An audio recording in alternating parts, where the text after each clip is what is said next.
The advice and opinions expressed by the host of Autism Live and her guests are meant solely as suggestion and should not be in any way construed as child-specific advice. The Center for Autism and Related Disorders advises working with a board-certified behavior analyst who has experience with autism before starting any intensive behavioral intervention. Any choices you make in determining your child's treatment are completely at your own discretion.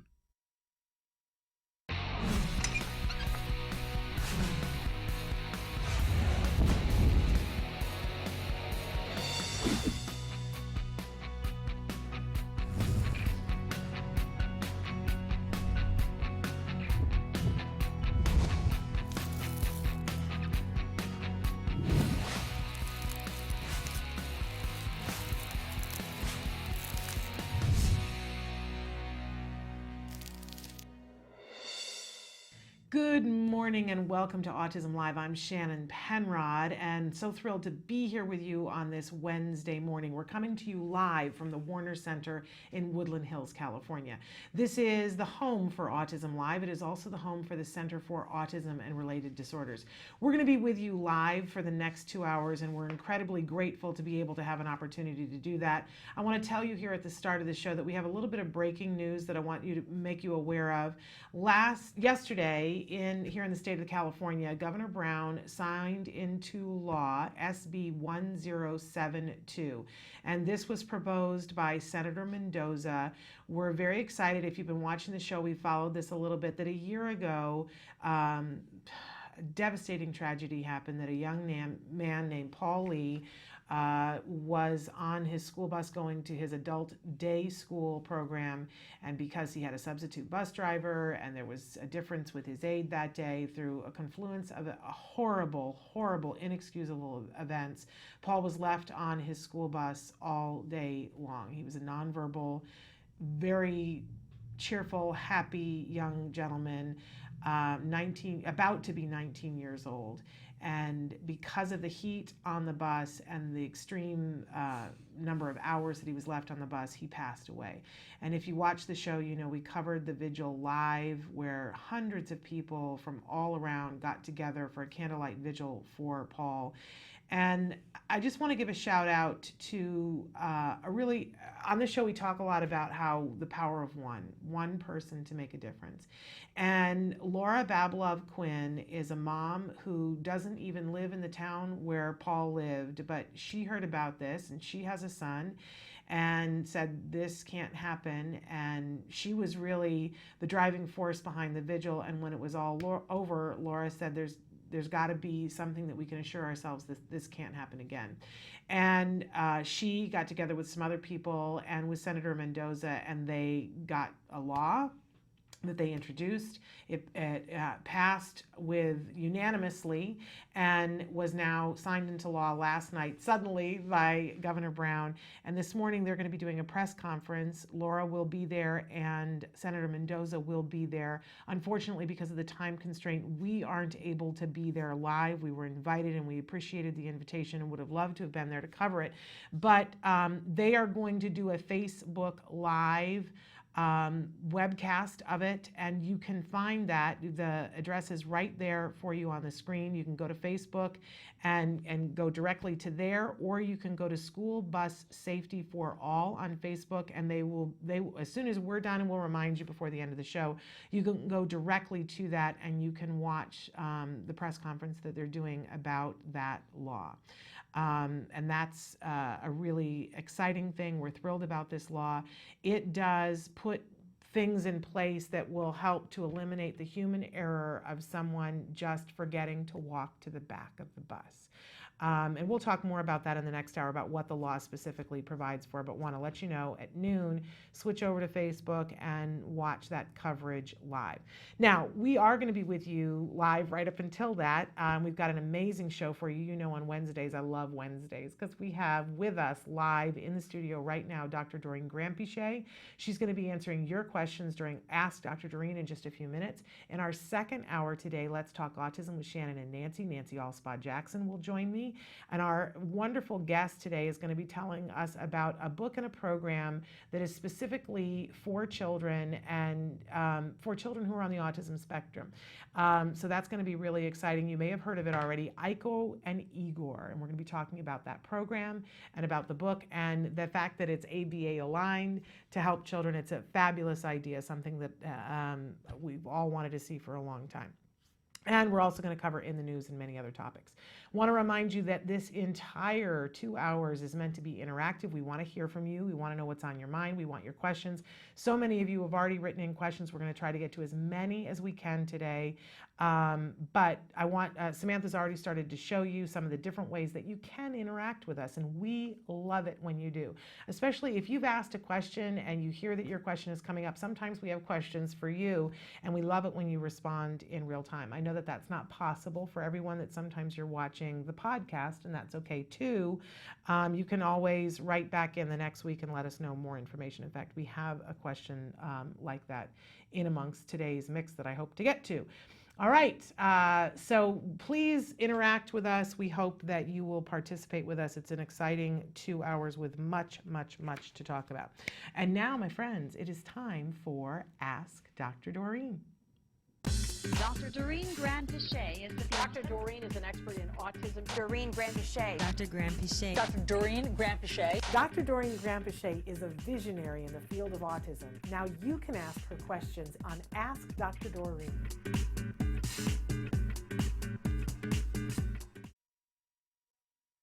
Doreen, we welcome Dr. Doreen Grand-Pichet. She's back with us, and we're thrilled to have her here. Thank you so much for giving us this hour. It's always a pleasure. It's our pleasure because for those of you who don't know, Dr. Grand-Pichet is a true expert in the field of autism. I believe the preeminent expert in our time, and this is the time for autism. There is no other time. That's right. And you've been working in this field for 30 plus years.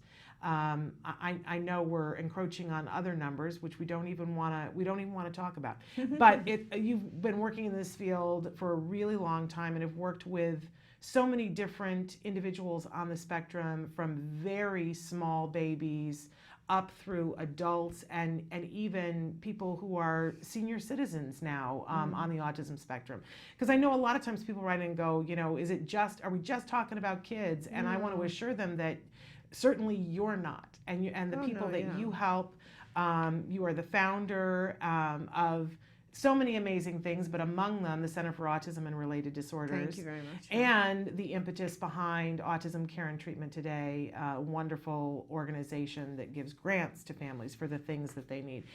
But you treat individuals who are on the autism spectrum, and yet with all of those things, plus the many other things that you do, you give us this hour to talk to parents and to individuals who are on the spectrum and teachers and other practitioners.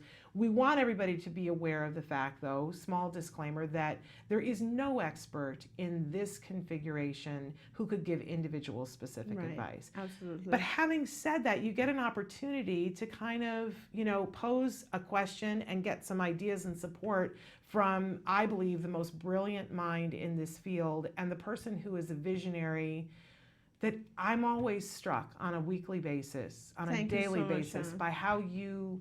Sometimes I don't always know. You'll be doing something and I'll go, why is she doing that? And then it's all revealed to me. Well, thank you very much. No, thank you. You embarrass me. Well, I don't mean to embarrass you, but I want you to know how grateful I am and how grateful so many other people are. Thank you so much. And that what you do matters. And it has mattered to so many people. See, I'm going to get all emotional. But it does. And that on top of that you find the time to do this is a wonderful thing that I'm grateful for. It's a pleasure. It really is. I read these, every time I come in on Wednesday, and I just look at the questions that you printed out. And I just get sad, because takes your breath away. It really does. And it's not the time anymore where so many parents should need help and don't know how to get the help. It would be one thing if these questions were coming 30 years ago, but we shouldn't be in a place where so many families are left without help. Yes, and can I just say this, and I don't want to get too soapboxy today, but I think a lot of families now, because of the way the system is, that more and more families have access to insurance. So families used to be that your child be diagnosed and you go in and they go, okay, we're going to give you speech and OT. And you would think, wow, you're just going to give it to me? Right. That's the initial response. And then you would find out about ABA and what it was going to cost and how many hours, and it would be dizzying, right? But then you would hear more, and then you would see how much you'd have to work to get that. Well, now, what I'm hearing from a lot of families is you go in, they offer you the speech, the OT, and they go, oh, and we're going to give you ABA.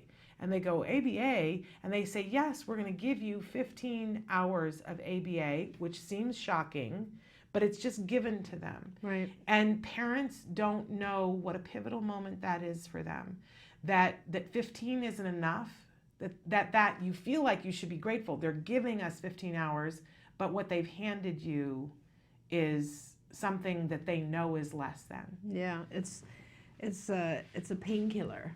You know how this is one of the things about like medications like Tylenol or Advil or painkillers. They just kill the pain for the time being. They It's don't not really taking care of it. They don't take care of the issue, right? Right.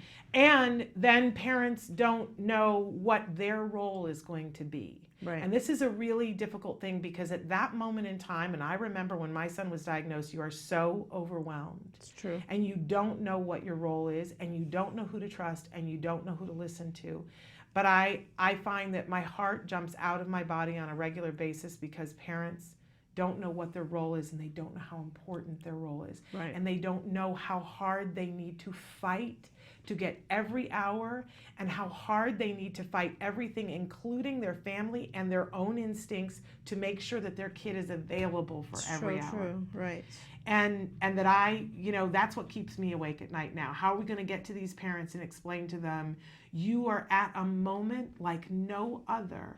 You have the ability to help your child in ways that parents have prayed for and fought for you for decades now. Don't squander it. You still have to be the captain of your ship, and you have to be leading everybody saying we have to get to the prescription, which is probably, it's different for every kid, but it's probably not 15 hours. Right. It's probably 35 or 40 hours. Right, right. And you're going to have to fight for that. The fight is not over. That's right. And there's so many things, it interests me. It always amazes me because parents talk about, like a parent might get, sometimes parents will be upset about very little things, like, I don't know, a session was canceled or some therapist might have been late or something like that. Yet we found a very astonishing thing, which is kids are learning 100 times faster in the centers than they are at home. And then I have parents who really just refuse to do that. And I think it's a matter of everyone needs to do everything they possibly can when a child has a diagnosis of autism to help them in every possible way, whether it's the therapist, the supervisor, the parent, the funding source, everyone, because this is one of those things where if you put all in, you actually have a really good chance. Yes. And you're so right, Shannon. In the old days, I say old days, but it's true, parents used to value every hour of ABA much, much more. There would be no cancellations. There would be no, I'm going to basketball practice for my other son or whatever it is. None of that existed because this was more important than anything else. Well, and you knew it because you had to fight for it so hard. Right. Right. That's how you knew it. And I don't want to, it's not that I blame these parents, because I just think they just don't know. Right. They just don't know. And I feel like it's part of my job to make sure that they know. Right. But I want everybody to know that the world changed, and ABA looks different than it did a year ago. So true. And we all need to shift. Yeah. The thing we were saying 2 weeks ago about, your child was just diagnosed. Imagine that we're going to pick up your house and we're going to shake it and we're going to turn it on its side and then we're going to reposition all the furniture. Right. Same thing. It is honestly. ABA changed. So I know change is hard. Right. It's really, really hard, but we all need to take a breath, acknowledge that it's hard, and then keep going anyway. Right. That's sort of been my theme for the week. Yes, this is hard. Acknowledge that. Nobody's saying it's not hard. I really don't want to say to anybody, suck it up. That's not what I'm saying. Acknowledge that it's hard, but acknowledge that it's worth it.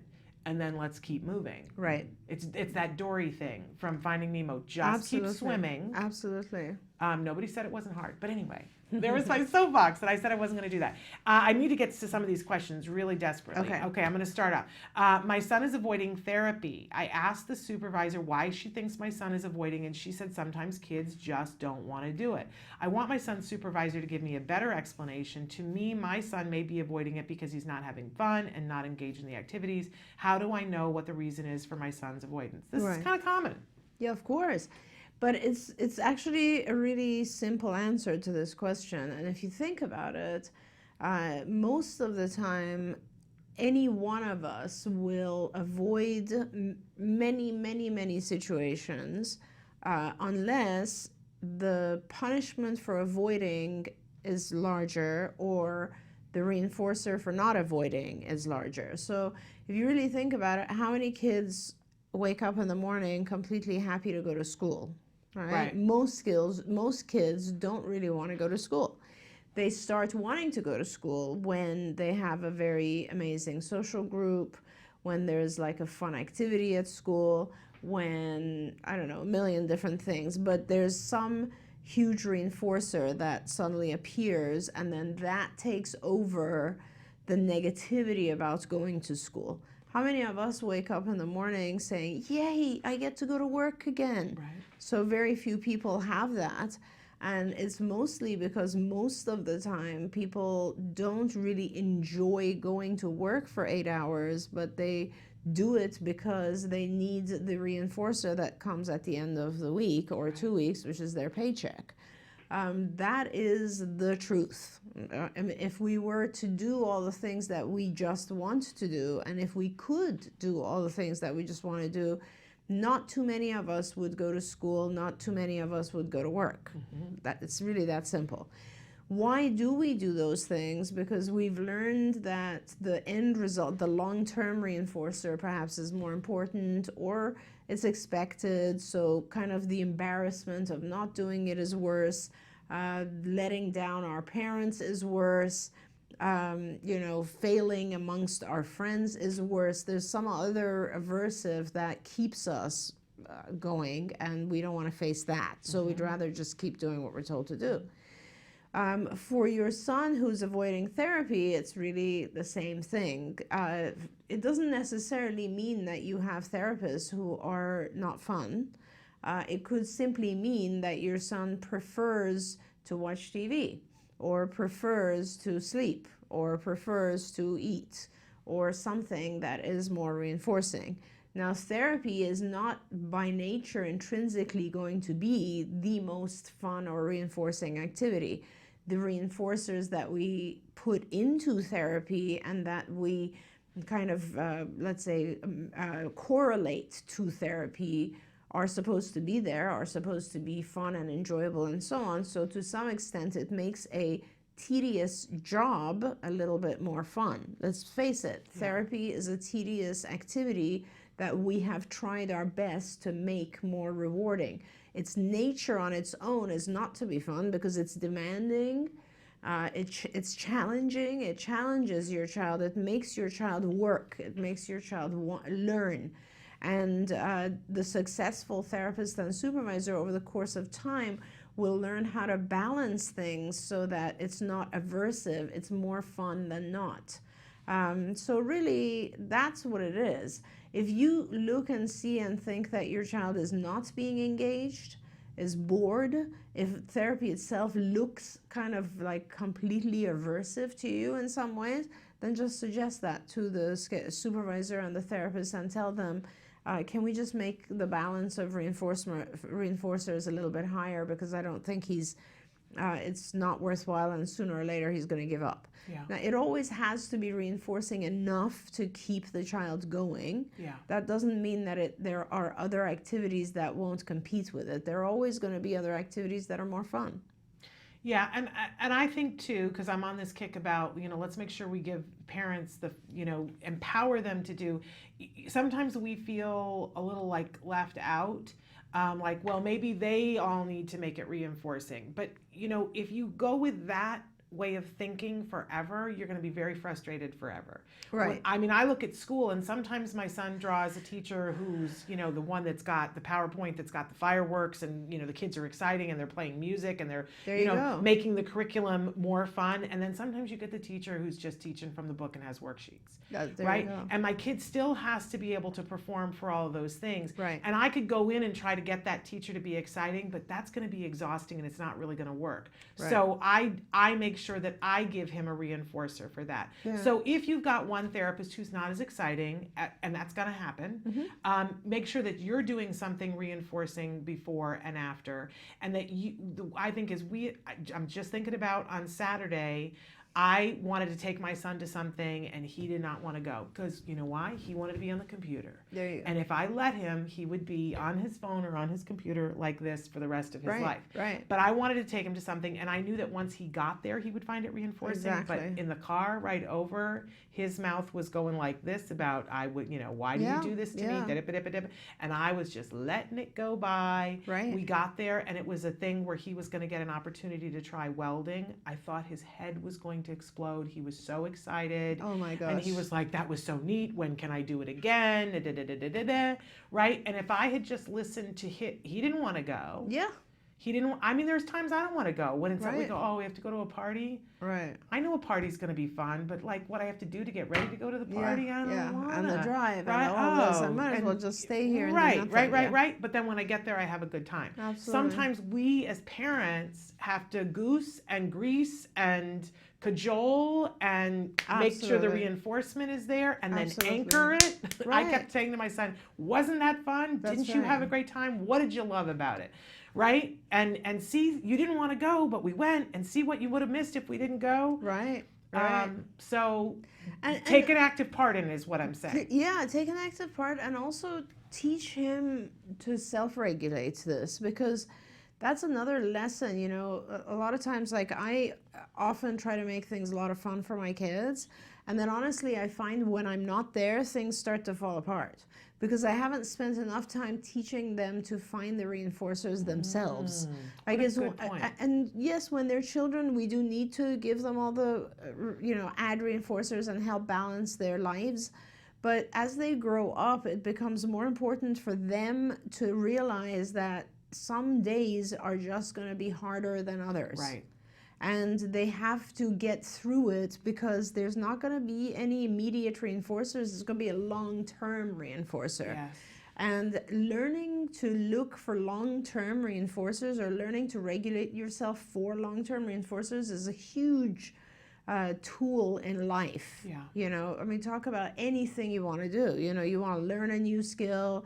You want to learn, I don't know, go to school. You want to lose weight. You want to quit a bad habit. All of those things depend on the long-term reinforcer. Yes. And if we can teach our kids to kind of bear down and keep going, then it really does help them. I think in this particular case for this family, I think you just, as Shannon said, you just need to kind of make things a little bit more fun. Talk to the supervisor and therapist for sure, but just realize that therapy is not always going to be fun. Yeah. It's the nature of it. Yeah. All right, I'm going to move down a little bit. Hello, Sure. Shannon and Dr. Doreen. This is West Virginia mom again. Hi, West Virginia mom. Normally all my questions are about my daughter, but this one is about my son. He had a pretty significant speech delay, a severe reaction to a vaccination when he was 2 months old that caused inflammation of the lining of his brain. What are the chances of a second child having autism when your first child has already been diagnosed? He has severe sensory issues that make our day very hard. He currently receives OT, PT, speech, and sensory integration therapy weekly. He has therapists that are pushing me to get an assessment done on him. But his social skills and imaginative play are above where they should be for his age. And he can have excellent social skills. And can you have excellent social skills and still receive an autism diagnosis? And then because she was texting, it did a very funny word, but she wrote back to us and said this. What it's supposed to say is maybe I'm in denial. Instead, it said Majerski. Oh, okay. Don't we love autocorrect? Maybe I'm in denial because I don't want to go through that again. Any insight I would appreciate. Thank you so much, and we love you, and we love you back. Yes, absolutely. And Unfortunately, the risk is higher when you've had one child. The second child has a higher risk. I don't know the exact risk. I think it would have to do with the rest of your family history as well, and kind of genetic composition on both sides. But having said that, you also have learned a lot. And so, for instance, you will be very careful to delay vaccinations perhaps, or to split them up, or to remove other toxins from your child's environment. I was just, I don't know if you read the story, the publication that came out a couple of days ago that said by, I think it was 2024, if we continue, and it had to do with the GMA foods. Right. Genetically modified foods, and if we continue with the products that currently are put in our food for genetic modification, by 2024, 1 in 2 children will have autism. So that was pretty astounding number, because I had thought it was more. That same researcher had previously predicted one out of every 2 children, but in 2034. So it was like 10 years sooner. I mean, this is how bad our toxicity is.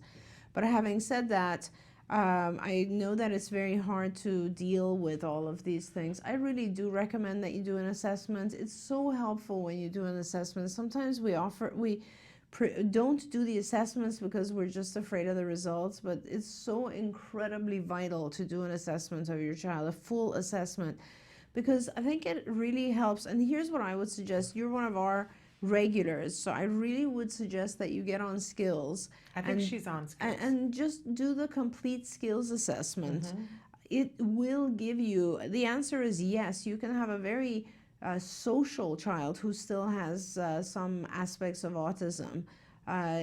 We can also be socially inappropriate. Like, one of the ways that we're very social is, for instance, to go up and talk to everyone and chat with them and so on, which means that individual may not really have embarrassment, may not really have shyness, and all of those things are part of normal behavior. Being embarrassed and so on are just part of normal behavior. When you're missing that, when you share too much of yourself, that's also not appropriate socially. So it is really important that you do have a full assessment. If you have done skills, great. If you haven't, please do it, because you'll see the other areas you'll see strengths and weaknesses. And that's what it's all about. It's not really about across the board weakness. A lot of our kids have strengths in many areas. And it's important to note those as well. But all we're trying to do with therapy is to teach them how to bring those areas that are a little weak up to par, so that they can survive and thrive in normal society. Now, that is one thing I wanted to tell you. And then the other thing is the other type of assessment, obviously, that you want to do, because you're questioning the diagnosis, is to have like a diagnostic assessment done. And that would be, there's many different ones. I mean, if you want to do a real in-depth one, I suppose, the ADOS and ADIR. ADIR is more a parent interview. The ADOS is an actual test. That's kind of the gold standard with regards to diagnostics, but there's many others that are also questionnaire forms that you could do. And if you have never filled out or completed a Vineland for your child, I suggest you do that. The Vineland is an adaptive behavior scale. It's pretty helpful in identifying areas of strength and weakness. You can also do many other tests that will help you, but I think that it is important to look at those things. And, with all that said, the beauty of a new child, you shouldn't fear it. I know it's easy to say that, but please don't fear that. Like, as much as you fear, I wonder, do you spend time also thinking about how incredible it would be to have another child who would contribute to the family in millions of different ways, regardless of what might be their issues. Everybody has issues. Absolutely. But, of course it's scary. I understand that it's scary. And about a word about denial, it's a part of this journey. And I think a lot of times we mistakenly think, well, if you have one child, then you shouldn't be in denial about the second child. I think it's actually I have many friends who are autism moms who ended up having their second child diagnosed. And what I know from all autism parents is like a math equation, is that somebody had an instinct at some point, and from that moment that they had an instinct that something was going on with their child to the moment where they started getting substantive help, that is multiplied times a number, and that's the exact amount of angst and guilt that you have about feeling like you let your child down, right? That's for all parents. But when you do that equation for a second child, it's like that times 10. And so I know it's hard, and I can connect you with some other moms who've been through this, but I can tell you that the longer you wait, and you may not get the diagnosis, right? This may all be for naught, but if you do get the diagnosis, the sooner you get it, the less that you're going to have guilt about having waited, and the better your child will do. For my friends that have the second child, if they caught it earlier and said, I know I'm in denial, but I'm going to go and get it anyway, those children did better faster. Absolutely. And the ones who waited and waited, their guilt is so all-encompassing because those kids didn't do as well, and the question is there for them, is it because I waited? Don't do that to yourself. We'll hold your hand, go just get your question answered. I know it's hard, but that's another one of those things. Just keep swimming. It's hard. Do it anyway. We'll catch you. And I can hook you up with some moms who've been through it, because there is a different grieving process with the second. If that is what happens, but I know some great moms who can talk you through that. So keep us posted, but trust yourself. You're asking because you know you need to go get it, right? So I'm going to send you a hug, and you're going to go do the hard thing, and we're going to send you love, okay? And then you're going to let us know what happens. And also, just, here's an anecdotal data point, but I will say that by far the vast majority of times when there's a second diagnosis, it's a much lighter diagnosis than the first. So go ahead and do it. Yeah, get it done. All right, on that note, we're going to take a quick break, and then we're going to be back and talk about some difficult things when we have teens that have issues with body parts and are overwhelmed by them. So stick with us. We're going to be back in just a moment after these messages.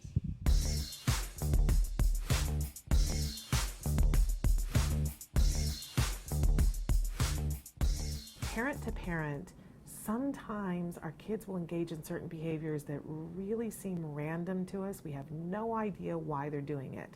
It's really important to remember that all behaviors happen for a reason. And in fact, challenging behaviors happen for 4 reasons more often than any other reasons. The 4 reasons are attention. A lot of times our kids do things to get attention, and remember, negative attention counts. Another reason why our kids do things is to escape someone or something. A third thing is to gain access to someone or something. And the 4th reason is because it just feels good. So the next time your child is engaging in a behavior that seems random or strange or totally from outer space, stop and ask yourself which one of these 4 things might be causing it. Is it attention? Might it be to escape something? Is it to gain access to someone or something? Or is it that it just feels good? Knowing why the behavior happens helps us to deal with it. What is this ABA treatment I keep hearing everyone talk about? Welcome back to Autism Live and to Ask Dr. Doreen. We're here with Dr. Doreen Graham-Piché, and she's answering your questions in real time. I'm going to move on to this kind of difficult question. In fact, the parent says, hi, I don't know how to word this. My son has autism and will be 13 in a few months. I'm teaching him to wash himself in the shower. He will not/cannot wash his privates, penis. He freaks out and has a nuclear meltdown. He doesn't like to touch it, look at it, etc. He also freaks out if his brother is changing in their room because he doesn't want to see his pee-pee. How do I begin to help him with this? And thank you. Sure. Difficult. Yeah, it is. And this is something that at some point he has gotten uncomfortable with. It is definitely learned behavior, which means you can reverse it. But so, how to get him comfortable with, I guess, his brother changing or something else is I would probably just give him a set of rules that he could check off. For instance, these are the locations where it's okay to become naked. These are the people where it's okay to become naked in front of, to get naked in front of. Because I think he's overgeneralizing. Probably someone at some point tried to teach him safety maybe, and he's overgeneralizing it, thinking that it's like he's going to get hurt or something's going to happen, or at some point maybe somebody told him don't let someone else touch your privates, and now he thinks he himself can't touch his privates. He's mixing up the rules, and I think it would be important to clarify the rules and just say, so, you know, these are two separate situations. One is in the shower and one is like just changing. And I think it should be okay, you know, if his brother is changing in his room, obviously. And if that happens and he starts to comment about it, you just ignore the commenting. And in fact, have his brother do that change every single day, because he will get used to it. That's something that will just habituate. In other words, if nobody responds to it, gives it attention, and just acts like it's a normal thing where his brother's changing, he will habituate to that. Now, the shower is a different process. You should just do a shaping procedure there, where basically all you have to do is, now I don't know if he just freaks out about, let's assume he just freaks out about washing his privates. So what we want to do at this point is just have a shower where you don't even bring it up. That's your baseline, where he's just, you know, washing himself and not necessarily anything about his privates. And then you will start with, let's say, washing the area around his privates, and that's all he has to do. And then you will gradually, the next shower, perhaps have him wash you know, a small portion of the privates, or just begin and reinforce that. And then you will have him do a better job, and you can just gradually shape the behavior instead of like insisting that the whole thing be done. Now, I don't know if he will allow you to help him wash it. He's 13, and perhaps this is also something where it's a matter of privacy. And I don't know, you know, sometimes our kids, we get to a point where it's actually easier if a male is trying to teach them. It's a lot easier if his dad could perhaps maybe show him in the shower, to be honest with you. If the dad could wash himself and he learns how to wash himself, that's probably a better way to do it. You can also get him a washcloth, which might help him with that. I'm trying to think of other things, but definitely don't make this into a battle, because to me it seems like he clearly is mistaking some rule that's been given to him. Otherwise, this is not a typical thing that would happen. Okay. We've got so many questions coming in on the live feature, so I'm going to take some of these. Dear Shannon and Dr. Doreen, first of all, thank you for reaching thousands who are desperate like me through your show. After such a long fight with my insurance and lots of battles, my son just started 40 hours of center-based therapy just this week. Wow, fantastic. Yesterday was only his second. Yes, exactly. Yesterday was only his second day, but I never saw him this excited when picking him up from school. This tells me that he already loved the environment. I cannot wait to see the outcome once they start running programs. Question: my son is on a special diet. He eats very healthy now, but seems to get hungry every now and then, and sometimes he uses this as an escape during a session.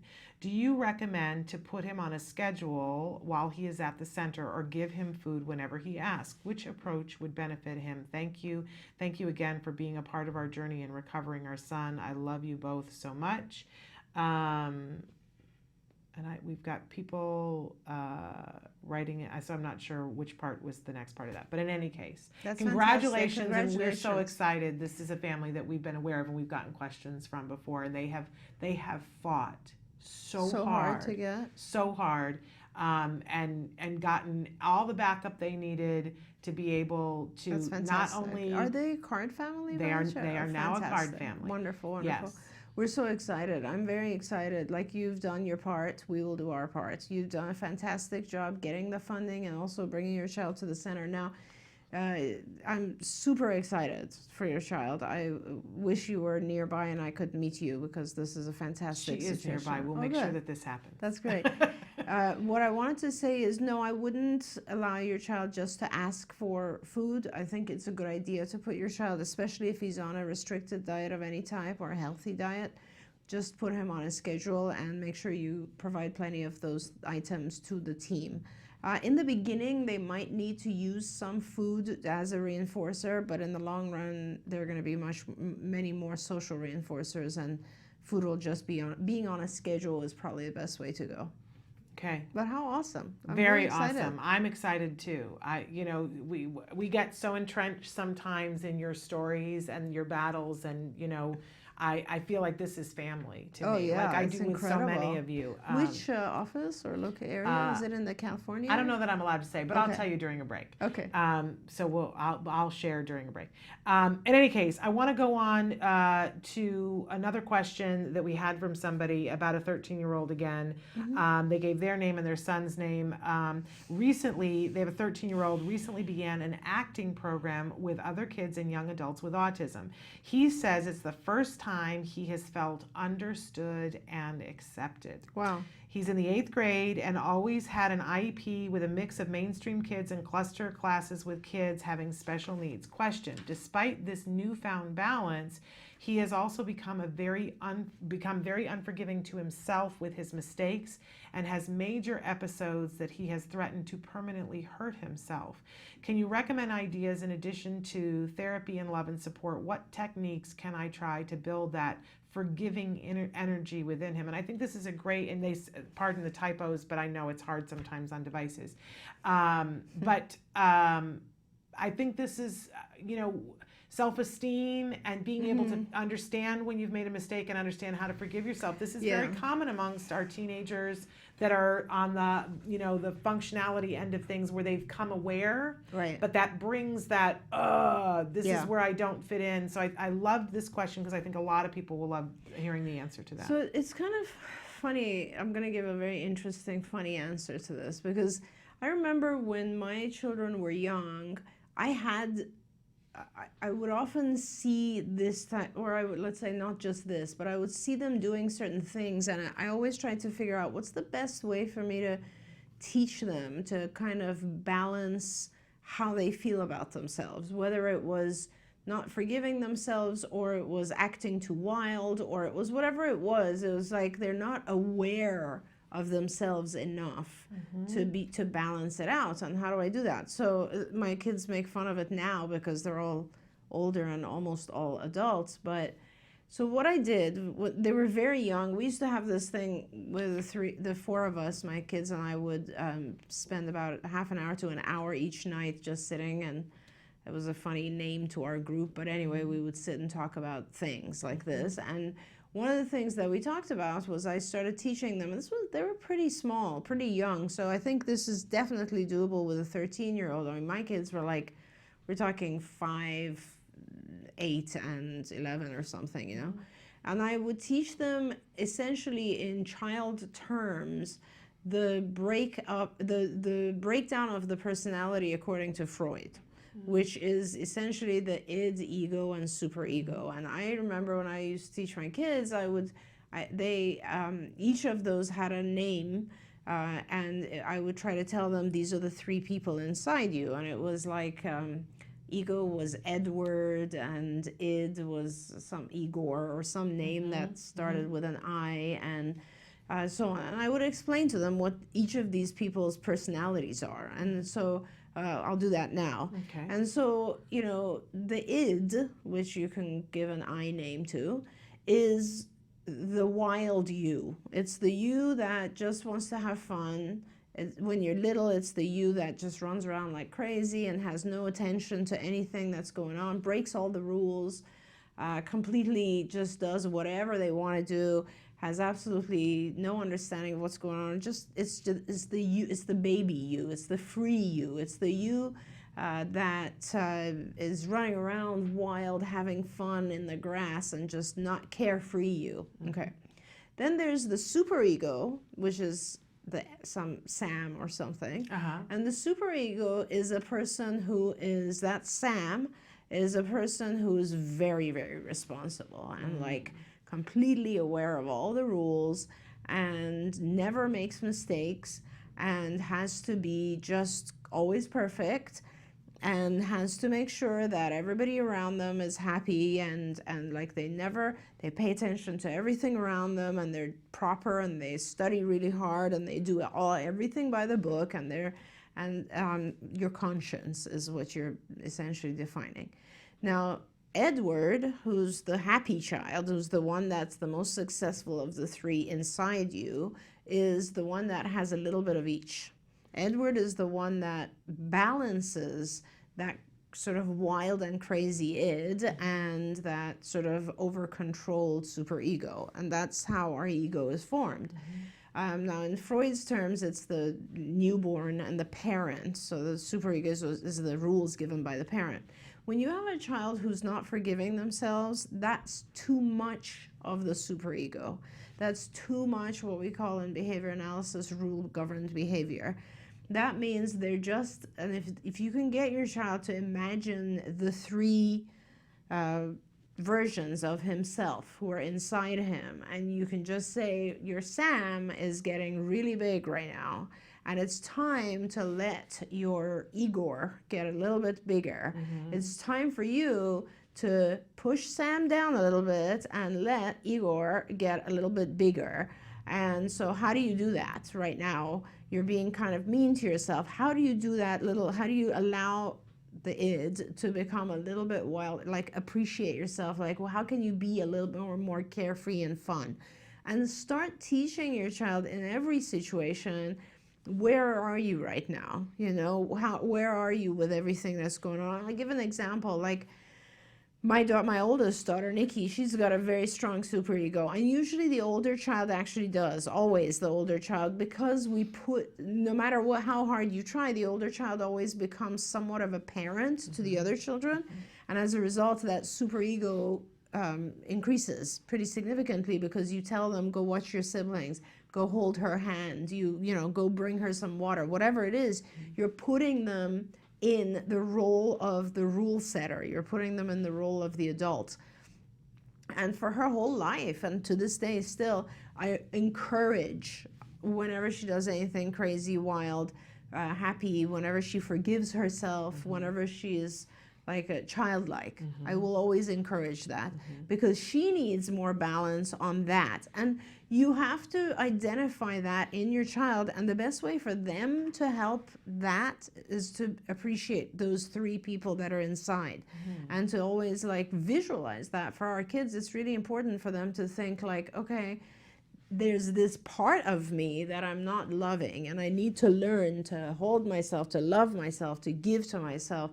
And I think that's a really good way to teach your child to be more forgiving. And if you can get them to actually visualize these three parts of themselves that they're responsible for taking care of, all three, then they'll learn that balancing act a little bit better. It's so fascinating because have you seen the movie Inside Out? Yeah. Because there's an element to that, but there's five people in there. And that might be the entree into the conversation about, let's talk about the people in your head and what they're doing. And I will say, because your child is into theater, that's the best part. This is the best thing for it, and especially if you can get him in an improv class, because that's my background. That's what my master's degree is in theater, and I for years taught college and taught comic improv. And comic improv is one of the best things for our kids, because it teaches you to react in the moment, and it teaches you that mistakes are the things you capitalize on. Absolutely. Those are the things that become funny. That's fantastic. And when a mistake happens on stage, like when it's trained improv actors, they pounce on it because it's gold. Absolutely. And then he will learn to be like, oh, that's the most exciting thing that there is when a mistake happens. It's an opportunity. And that's really what all of improv teaches, that an offer gets made, and do you take it? That's so fantastic. So, if he's loving the theater, get him in the improv, and all of that will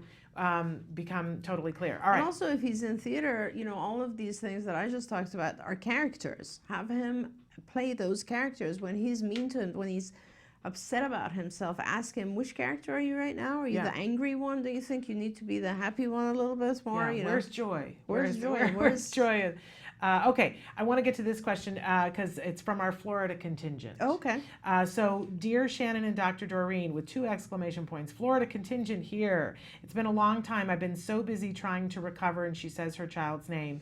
She's coming a long way. Amazing people with her hard work and progress. Now in the 4th grade, talking so much more, asking all kinds of questions, socializing, loves kids, and plays with them. For the first time in years, I see her truly having fun with interacting, and not just because she knows we're taking score.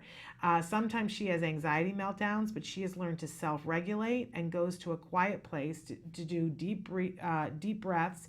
And she knows when she's ready, and even talks about how she felt and why. I'm Amazing. 54 and I'm working on that. So there we go. Sometimes she catches herself before she has anxiety issues. I'm going to take a class with her. Amazing praise. You and heaven for all that. I know she wants to talk more fluently as she gets stumbled over words and using question intonation and staring at me for cues and help developing the real question when she reformulates the statement.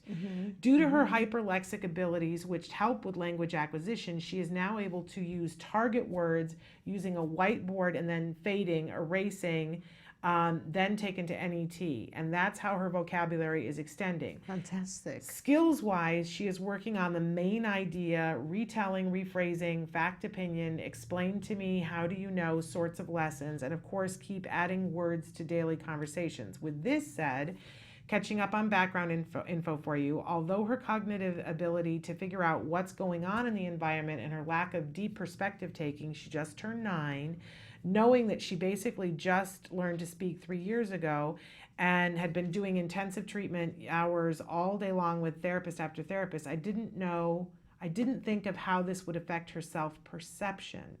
Because she is attention seeking by nature, she was always on attention contingency and is being mainstream. Problem is, she notices when she is not and talks about things like, I was bad at science, I disturbed my friends because I like singing and could be quiet. Or when she doesn't get what she wants, she's having a hard time keeping up with all the numerous demands. I'm still making it up to her, but the price takes sometimes forever. She punishes herself saying, now I lost my chance to get X because I didn't listen, and goes to a quiet area and when she's done something wrong. It breaks my heart. She's realizing this stuff, and I wanted to take your opinion on how to handle this so that she feels is still okay and we all love and accept her as she is infinitely. And that we've changed and called all of the team involved to only talk positively to her and to be aware of comments like this. Sorry for such a long message, and as always, I love you and infinitely thank you for your presence on this earth. That's awesome. Isn't it? It's so great to hear from So you. many And great it's so things. wonderful to hear all these fantastic things she's doing. Yes. The answer I gave to the previous person really works here. It really does. Like, what I would suggest you do is, especially because she's so hyperlexic, I would have her, whenever she says these things, and don't change your program around significantly. Things are fine. You don't need to modify programming. You know, they don't need to be all positive. Obviously, it's nice for them to be positive, but I think it's a matter of awareness right now, and it goes back to teaching her the 3 sides of her and teaching her to balance and to make sure she's had enough love and enough discipline herself. And have her write down the things she says. So every day when she says, like, I failed miserably at something, have her write down. So 1, I didn't do this at school today, so I failed. Okay. And then have her make that list. At the end of the day, have her put that list in front of her, and for every bad thing she wrote about herself, make her write a good thing. Just every time. So if there's 6, then she has to write 6 positive things. I did this today. I did this today. And then she has to look at both of those and give herself a reward according to that and say, okay, it wasn't that bad. I actually did a lot of good things. She can always do more than the bad things. She can also list those.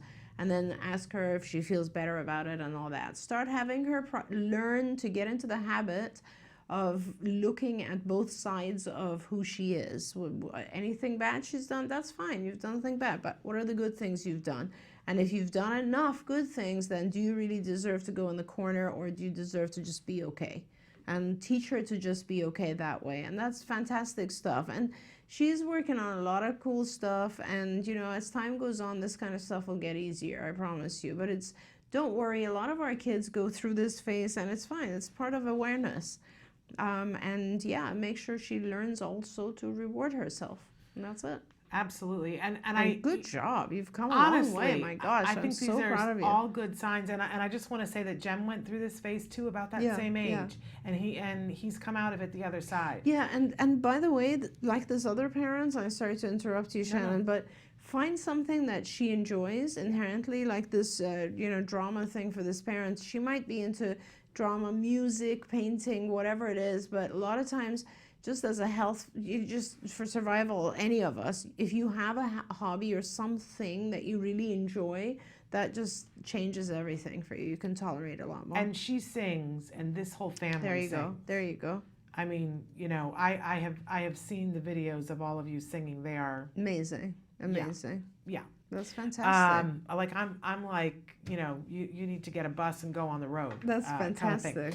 But kudos to you. Okay, I'm gonna switch gears though, because we're running out of time. Hello, Shannon and Dr. Doreen. Always loving your show. You both make my day. I'm responding to a question I sent via email on September 7th show in regard to challenging behaviors. My son is 6 years old and goes to first grade. His level is considered high functioning due to the fact that he has better language now, even though many times he is not understood and has other delays. In regard of ABA, I did listen to the wrong people. I was advised by his old teacher that ABA was not for him due to that he didn't need to be sitting and to be handed snacks.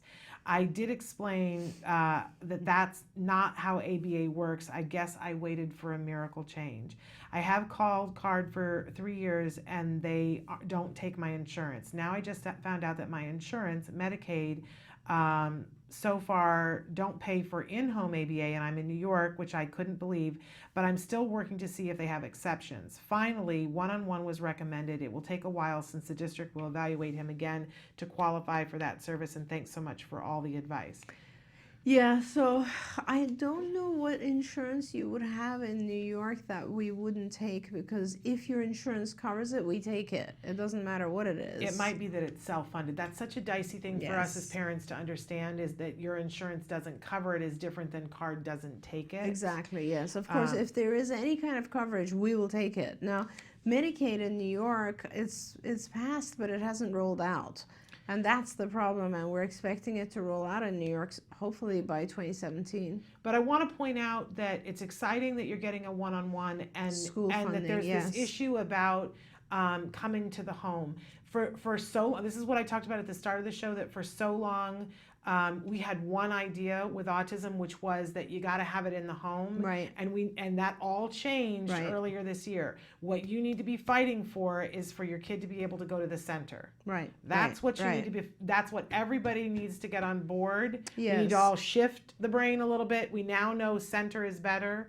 And somebody did write in. It does take a while in New York, unfortunately. But somebody had written in and said, I wish my son was at the center for 40 hours a week, learning 100% faster, question mark, question mark, question mark. I love hearing this. Yes. So we're going to just drill down on that and let you all, we're going to keep saying that. 100% faster at the center. That is now best practice. It's published. That's Get right. it done. That's right. Fight for the center. That's right. And also for this family, while you're fighting to get these services, if you have any ability or any free time at all, I really recommend that you start training yourself on some of the techniques. It's very calming, actually, and it's not a huge demand on your time. If you can go on the Institute for Behavioral Training, IBT, and just start by the smallest module, 20-30 minutes in the evening.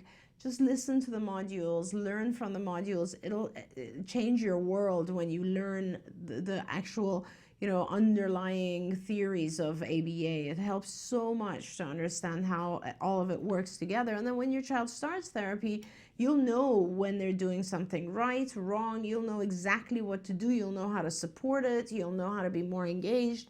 It'll just be much better for you. Yeah, my favorite one to recommend, do the one on compliance. Like your whole world will change. Oh man, rock. Yeah. All right, we're out of time, but I just adore you. Thank you so Shannon. much. You're the best. Lots of fun. And thank you all of you for writing in those wonderful questions. We're going to take a break now and go to the A word. When we come back, it's time for Let's Talk Autism with Shannon and Nancy. Nancy Alspaugh Jackson is going to be joining us.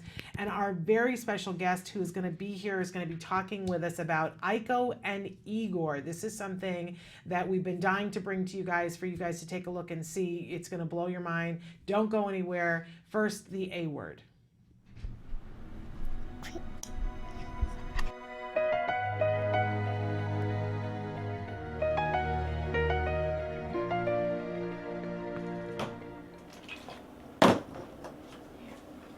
Oh, it's same. Oh, it's same. This, watch. That's the same, okay? Now you try. You try doing it. So it's same. Go ahead. Go with same. Like this. Watch. That's who it's same. You try. Who it's same. Right here. Yeah, there he goes. That's the same. It's a helicopter. Very good. If you're going to describe like ABA to another parent, what would it be? The whole point of ABA is that you teach him how to teach himself. And I don't know that is necessarily, I guess I didn't realize that was supposed to happen from the beginning. I thought that now it was all a lot of work with him, and then later he would start to figure out how to do it for himself, but he's already doing it. And repetition is the underlying thing, because for, I think, young kids in general, but certainly with kids with autism, it takes them a little more time. Touch car. No, try again. Try again, okay? Yeah. Okay. Last one. Touch car. Yeah, touch it though. Touch car. Good, what is it? What is this? What is this? Yes, car, okay.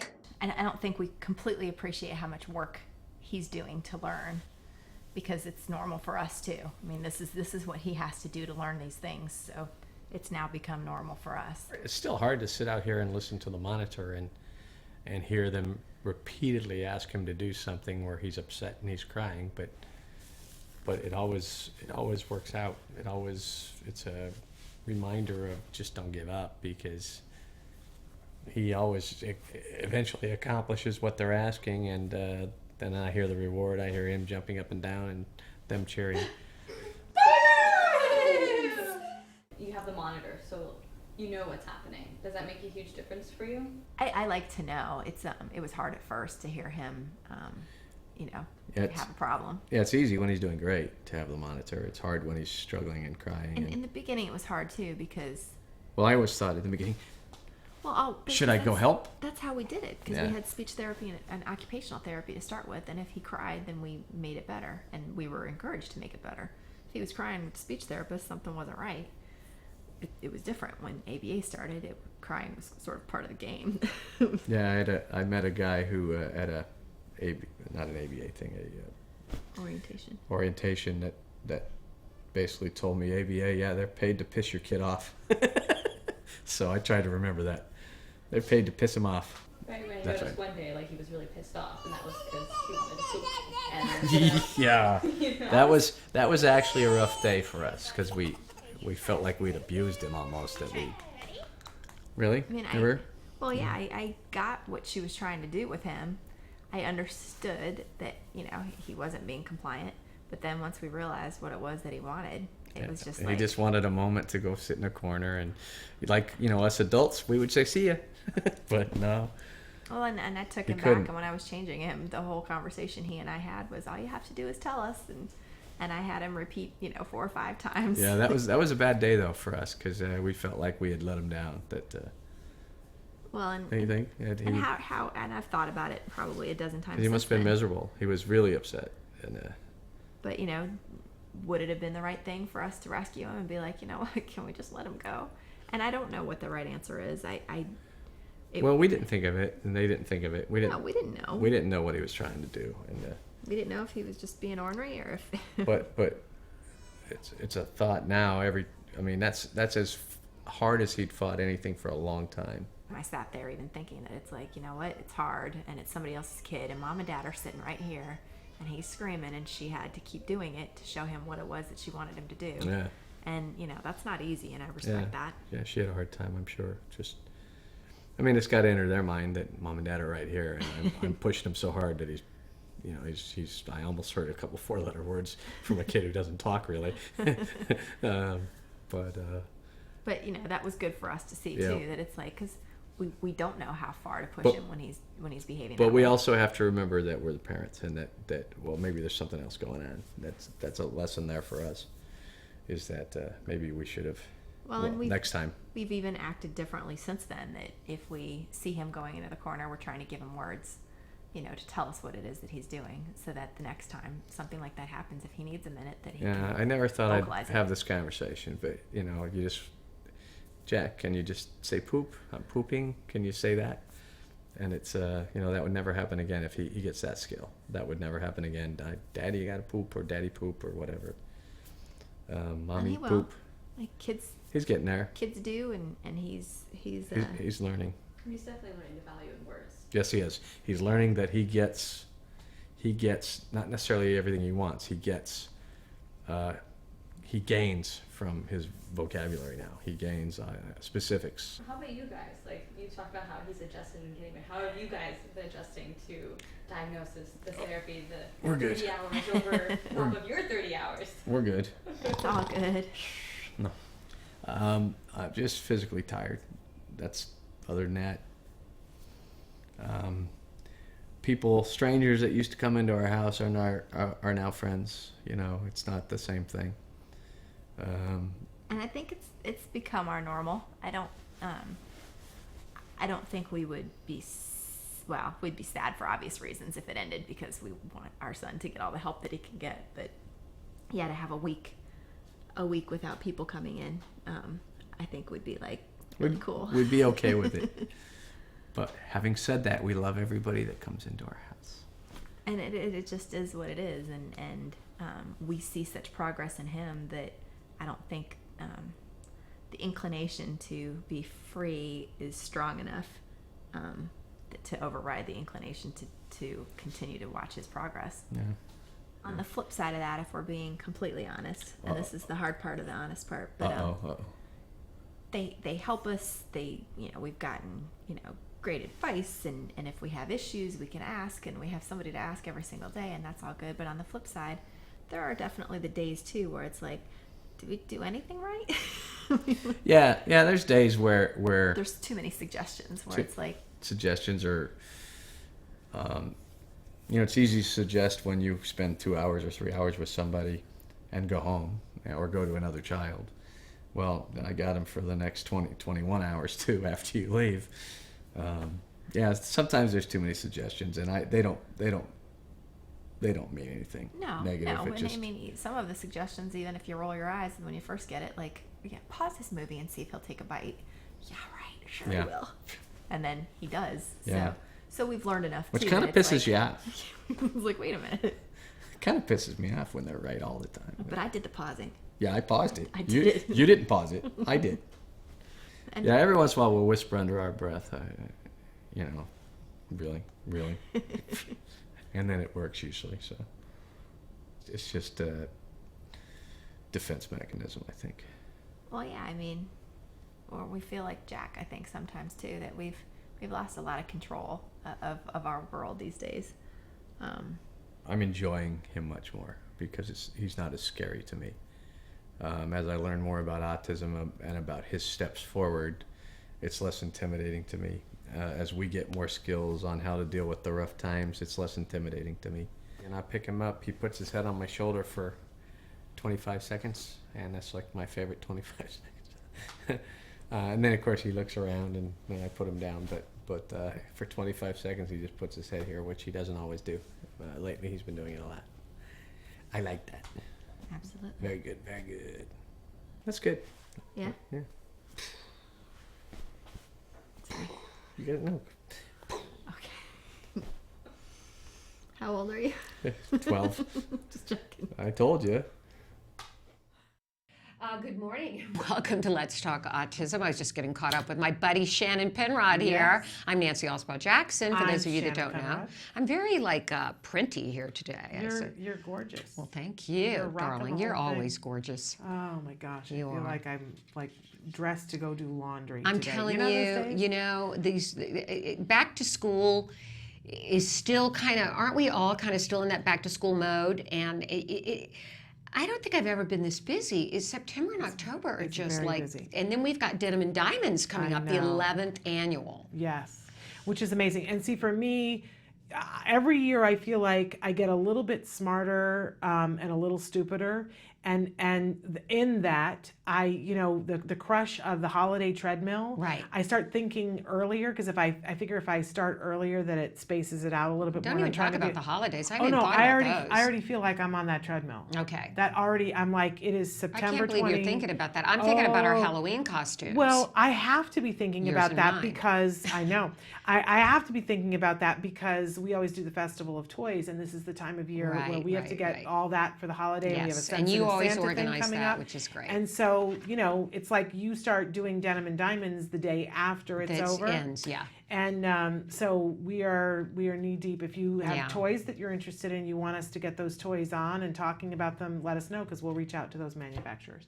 But I have to start today with just a little bit of an update. We started the last hour with this too, that last night Governor Brown here in the state of California signed a bill. It is SB 1072. It was sponsored by Senator Mendoza.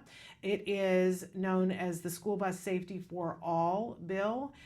This is in response to, it was just over a year ago, the tragedy of Paul Lee, the almost 19-year-old young man who got left on a school bus all day long because a substitute bus driver, neglected to walk the bus. And when we leave human error in the mix, tragedy can happen, and it did in this case. Paul was left on a very hot bus in very hot weather for over 9 hours. A young man with autism. Nonverbal with autism, Yeah. so he couldn't help himself, and he lost his life. Such a tragedy. And so a group of people have worked very hard to get a bill passed that would prevent his death and other deaths in his name. And we really want to give a specific shout out to Laura Bablove Quinn, who was a mom who saw this. She didn't know Paul, wasn't friends with the family. She saw this and said, enough. Not only did she really spearhead the vigil that we went and covered, but made sure that this bill got written, made sure that it got sponsors, made sure that it got passed. And right now, Laura is with Senator Mendoza in the city of Whittier, which is where Paul lost his life.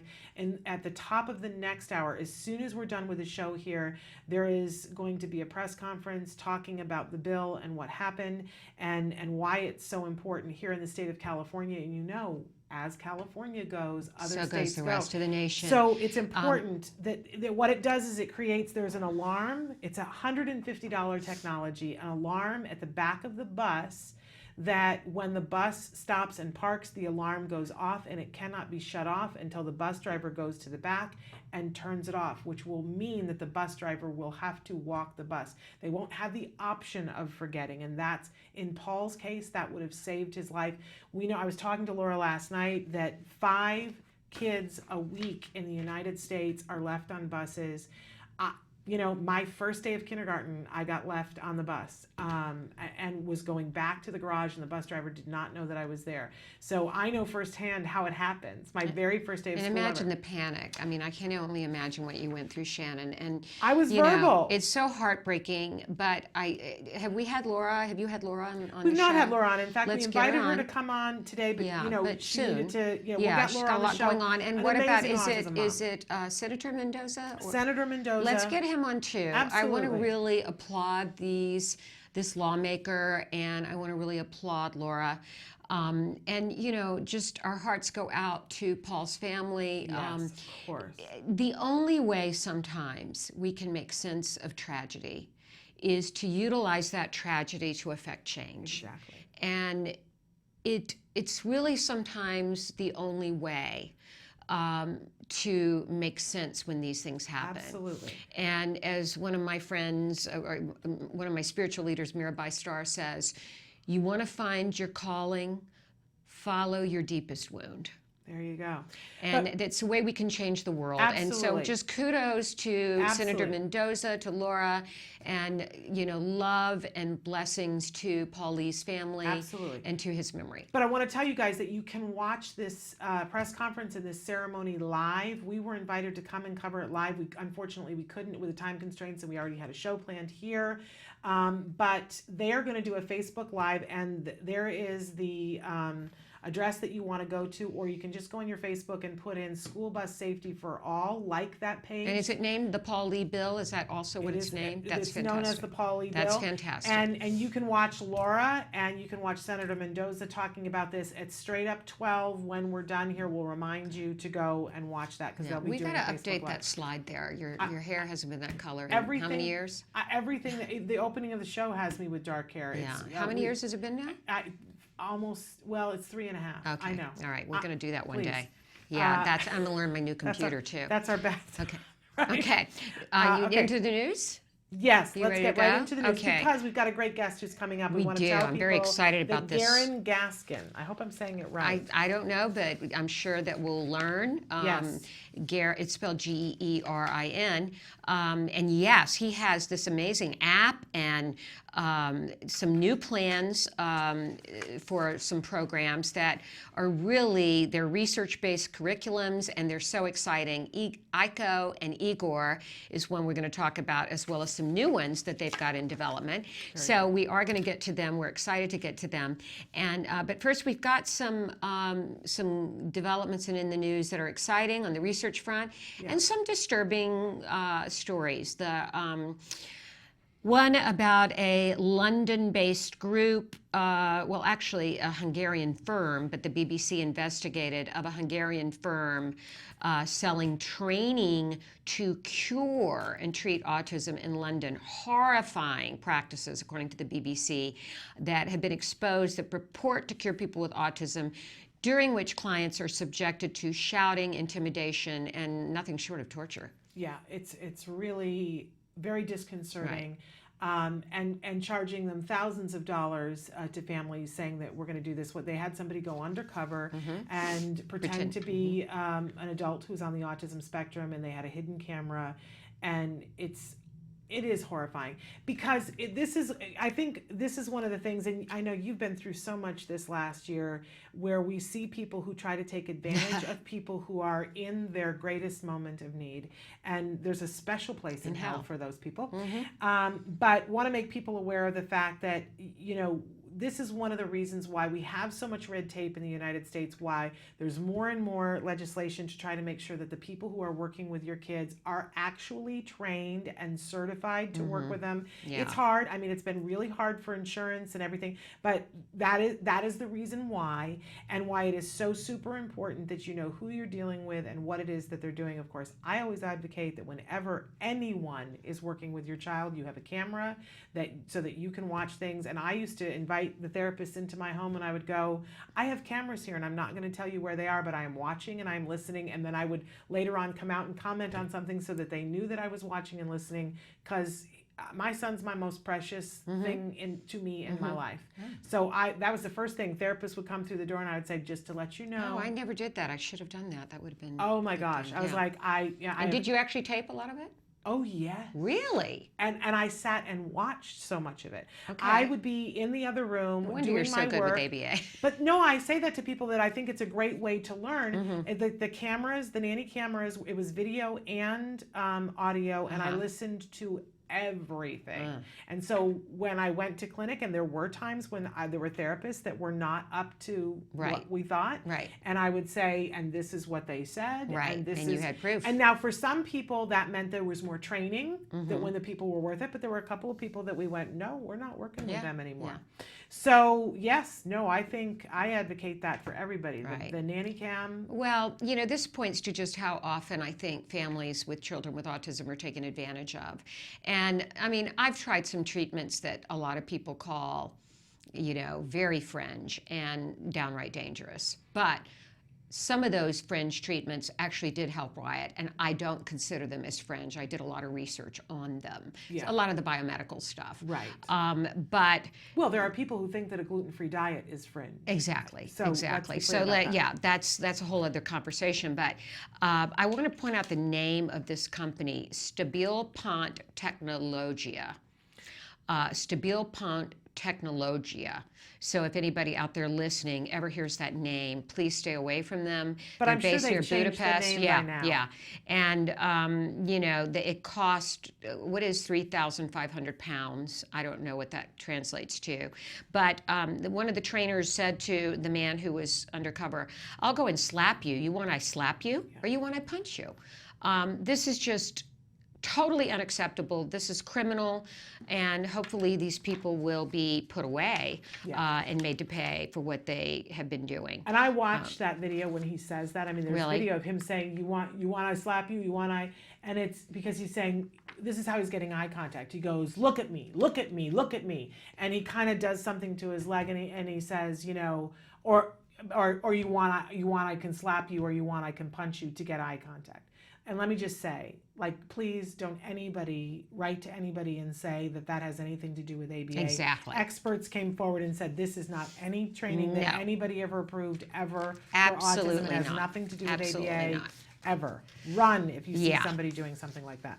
Okay, and we've got two other research things here. You want to talk about the Israeli research? Sure. Or do you want to talk about the T-shirt gene first? Well, we could talk about the Israeli. Ben Gurion researchers make progress in understanding which genes cause the disorder. Now, this gets into a lot of science speak down here, but the bottom line on this one, the overall synopsis on the story, is that they've gotten a step closer to understanding the genetic basis of the disability. And basically what they've done is they have found certain genes that they believe tie into autism. I mean, that's really the bottom line, isn't it? Yeah, but one of the things, and we have a very wordy thing here that we're not even going to attempt to read to you.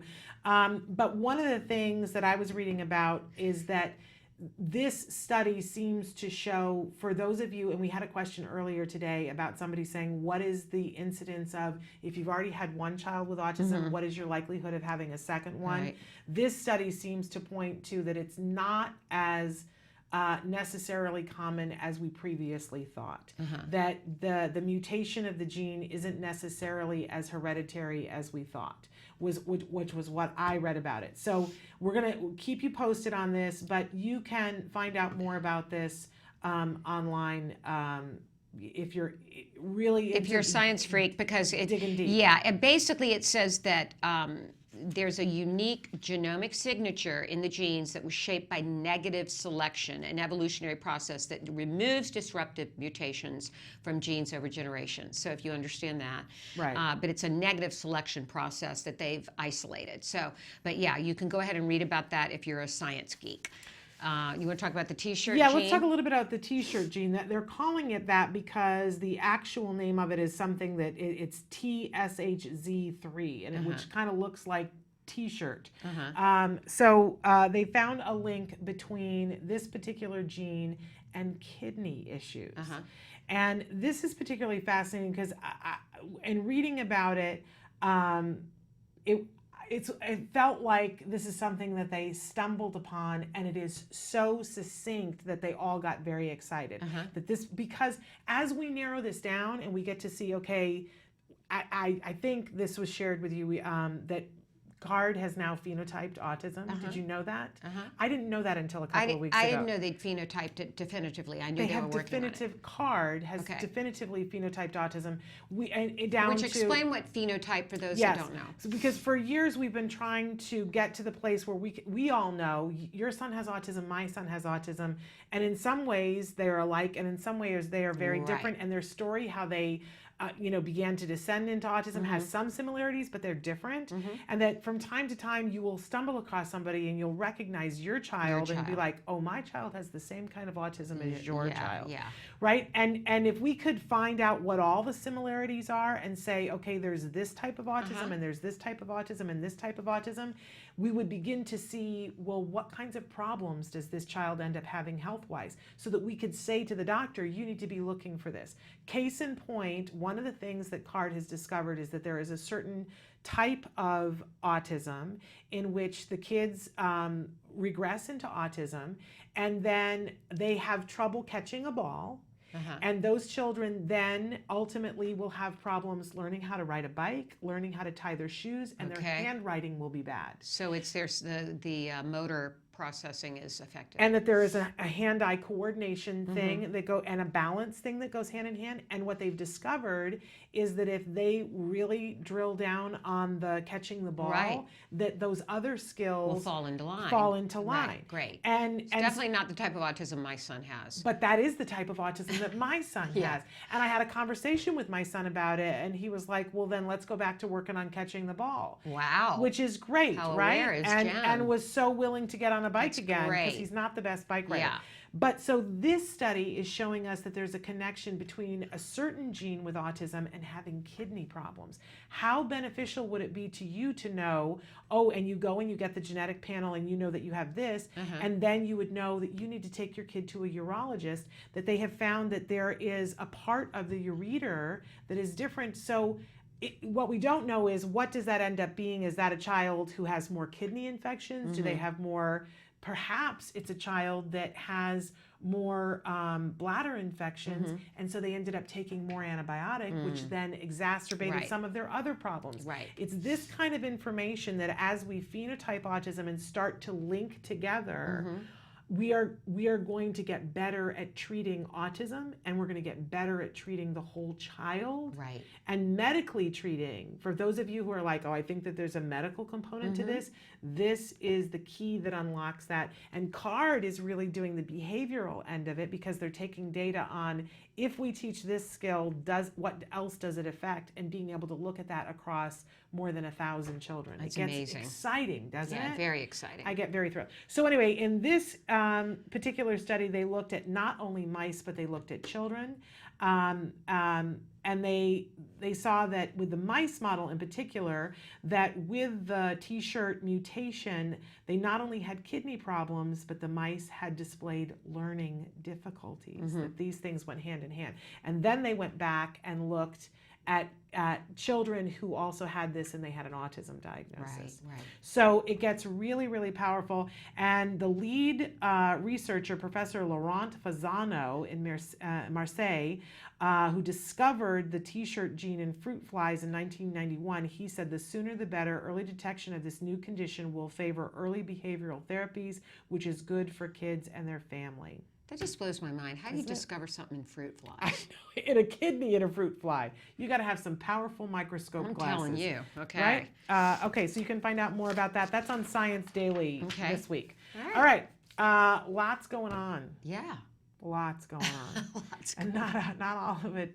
There's a lot going on in the news right now, too. Yes. One of the things. Well, obviously, the presidential campaign is just huge. Well, and one of the things that I promised that I was going to talk about last Thursday and I never got to was that I thought that there was a really important speech that was given last Thursday.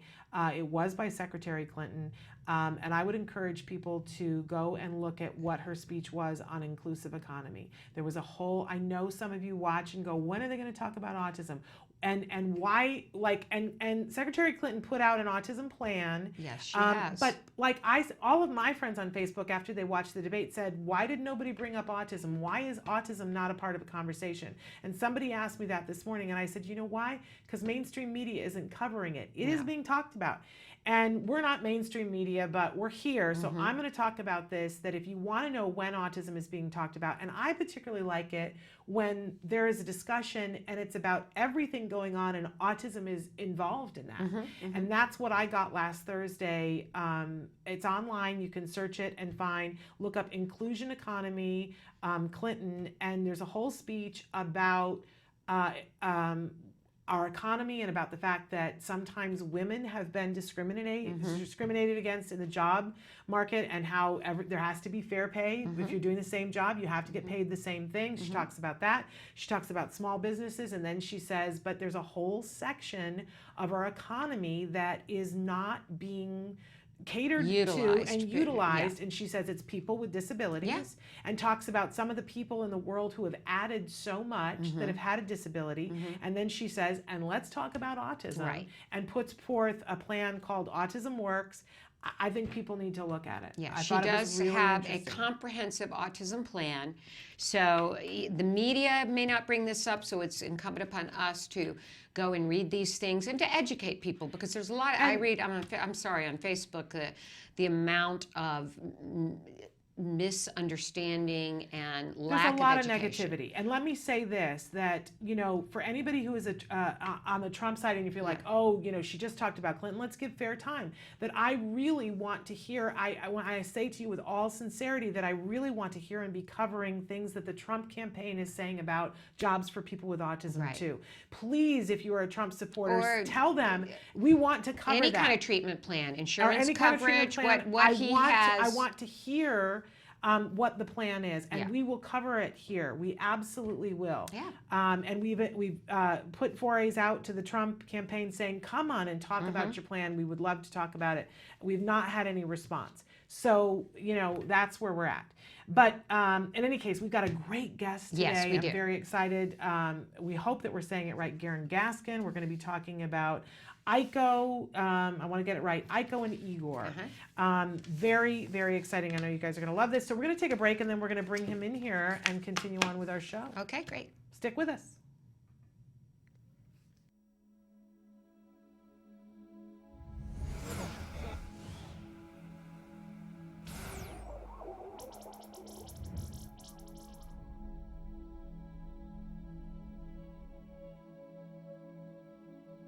Nick was diagnosed with autism in 1994 at the age of 4. He received 5 years of therapy from CARD that eventually faded out. Nick recovered from autism in 2001. The song I'm about to perform is by the Red Hot Chili Peppers.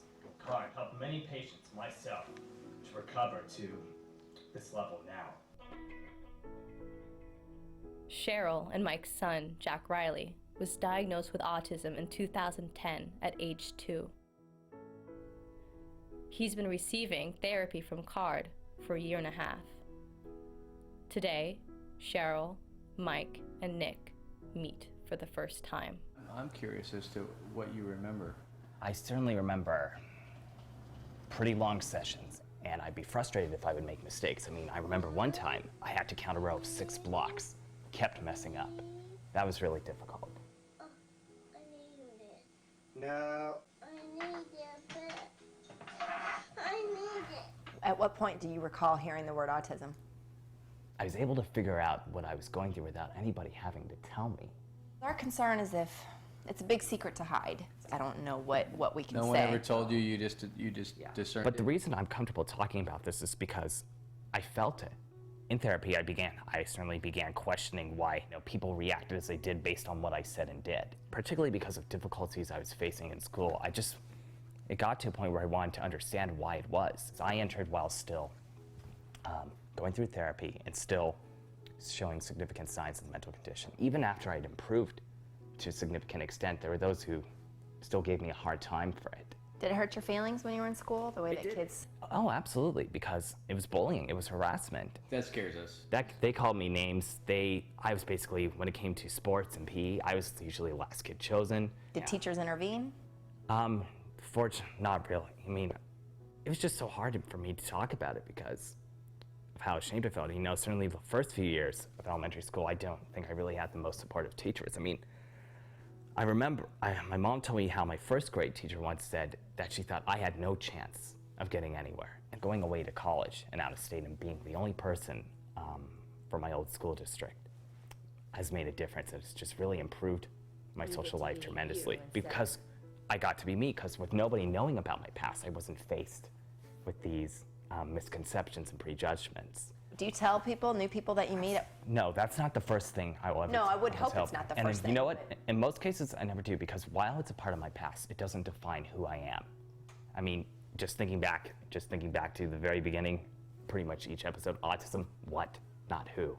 I want to tell you right now, though, I'm so impressed with you. Likewise. I want you to know that. Likewise. I mean, your son really inspires me just as much because I'll tell you anytime. I adore him, but I'd be lying if I said it wasn't challenging.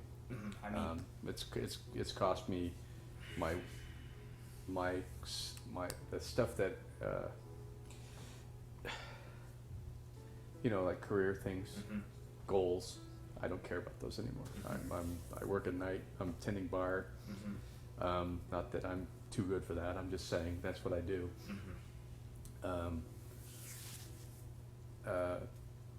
I want him to have a chance. Right. And you inspire me now. Thank you. The feeling goes both ways. The feeling's mutual. Before you leave today, we would like you to meet Jack. I would love to. This is Nick. Hi, Nick. Hey, Jack Riley. All right, should we try this? I'm gonna try to take a picture of all of you. 1, 2, and 3. Jack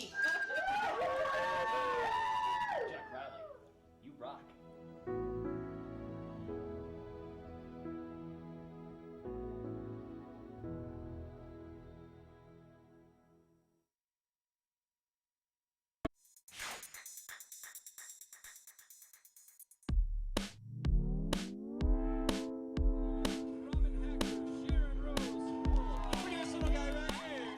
Well, today is the One Hope Act Today for military families, 10K and 5K run, walk, and family fun festival. Thanks for coming out to support this awesome cause. What I'm trying to accomplish here is to get more people involved, more people to be aware of autism as a disorder so that they can be more involved in this effort to help people find resources. Pull that belly button in, get a nice balance there. This is an incredible event. I'm very passionate about it. Autism is affecting so many kids across the United States, and I also support our military. 2, 3, 4. My name's Gunnery Sergeant Sean Tajma. Working with the School of Infantry West. I'm currently running with 1st Light Armored Reconnaissance Battalion. I personally involved with this because my son Jacob has autism. I just want to say thanks to ACT Today for what they're doing to help my family and other military families with autism. Here we go, let's hear it for the 2nd Light Infantry. Some of the main sponsors here. Of course, One Hope Wine is the title sponsor. What we do is we donate 50% of our profits back to different partner charities, one of them being ACT Today that does a fantastic job. ACT Today is very dear to my heart because when my husband was deployed, they were there when we didn't know how we were going to make things happen.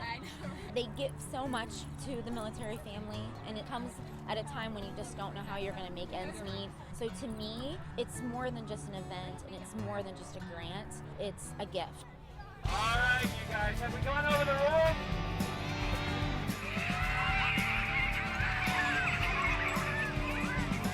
Thank you all to the teams, to the individuals that donated to this fantastic cause out here again this year.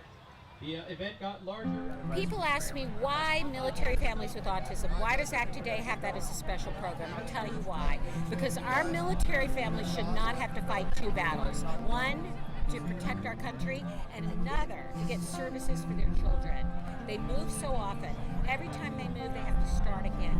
We owe it to them. And it just was a tremendous success. So I just want to say thanks to everybody for taking part in it.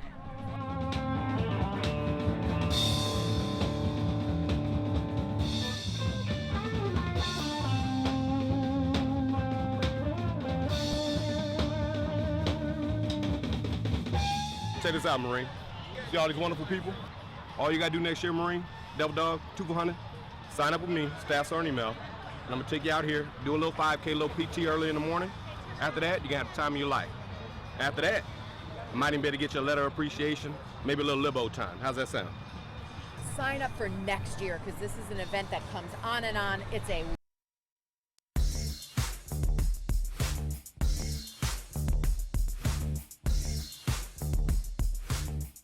Parent to parent, you might be asking yourself, how on earth can I afford ABA therapy for my child?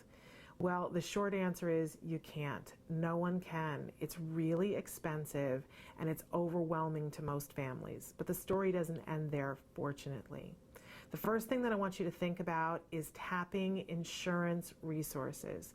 So many insurance companies are paying for ABA therapy right now. So that's your first best bet. Make sure and see if your insurance company is providing benefits for ABA therapy and check back often. Now, if you see that you don't have insurance right now for ABA, don't panic, there are still other resources. The next place to go is to your local support groups and ask them what local resources there are. That's a great place to ask for information because often states and even counties have support for ABA. And then beyond that, you might consider applying for grants. There are many fabulous grants out there to help you to get support for your ABA therapy. But most important, it's absolutely essential that you get ABA services for your child. We know that that's essential for all of our children and that you won't be able to do it on your own. So seek out those services and support groups that will help you to fund your ABA journey. It's really important to remember that all behaviors happen for a reason. What is autism? What is autism? What is autism? What is autism? What is autism? What is autism? I've been asking myself that for a very, very long time. Let me think about that one. Trying to Jeez. Let me think. Oh man, that's a rough one. Yes. Autism. Autism is a neurological disorder that affects many of our kids in different ways. It's a learning disability that affects the cognitive functions of the brain. A lot of people have the misconception that it's a disability, and it's really not. I look at it as like a special gift. When one person thinks differently from another. It's an opportunity for everyone to learn to understand someone that's a little different than them. Autism is the ability to educate. They're given so much talent in different areas. To me, autism means a chance to be with and be around people you really care about. Autism is beautiful. It's a way of seeing the world differently. It's always unique, totally intelligent, and sometimes mysterious. Happiness that comes out of my son's hard work. It's a movement. Unpredictable. That's right. Awesome. Love. The field I want to work in. Laughter, fun, joy. Autism is beautiful to me. I want you to remember these 3 words. There is hope.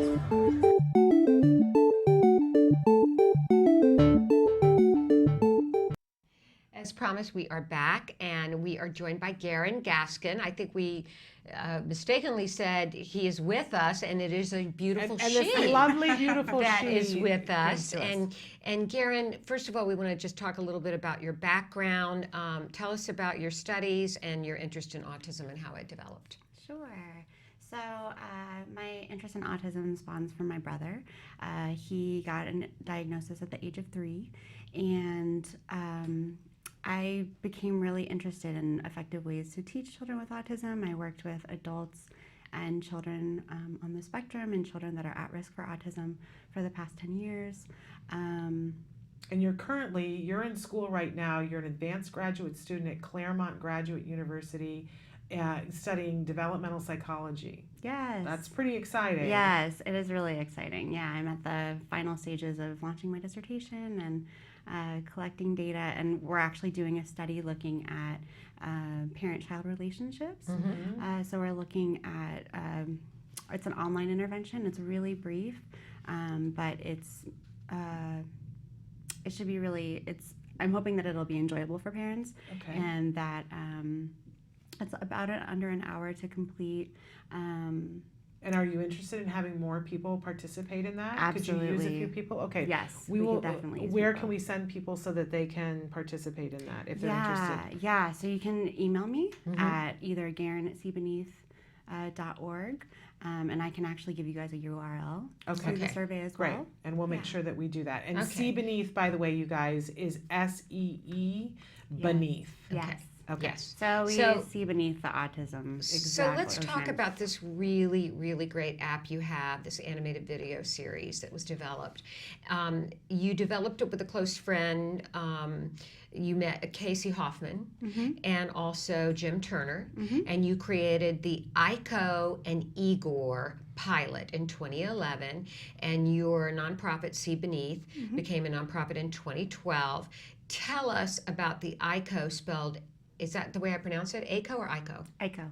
Aiko. Yeah. AIKO, and Igor, EGOR. Tell us about that that program. Sure. So Aiko is the purple whale character, and then Igor is the orange blowfish character. And we created the characters based upon some children that we actually worked with when they were really young. And one of our little girls that we worked with, her name was Aiko, and she would carry around a purple whale. And we just fell in love with her. And then another little girl that we've worked with previously, her first word was Igor. And so it was just like a really big deal when, experiencing that with her. So we decided to name the characters that. And we created the pilot. We got feedback from researchers at UCSD and some parents about ways to improve the video content and make it easier for kids to learn.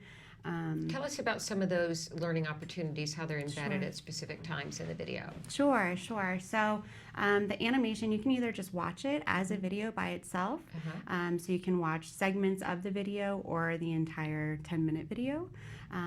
And that's like our play together function. But we also have another function called learn together. And in that function, it's the same video content as before, except we've embedded these bubble times, we call them, but they are learning prompts for the parent and child to practice developmental skills.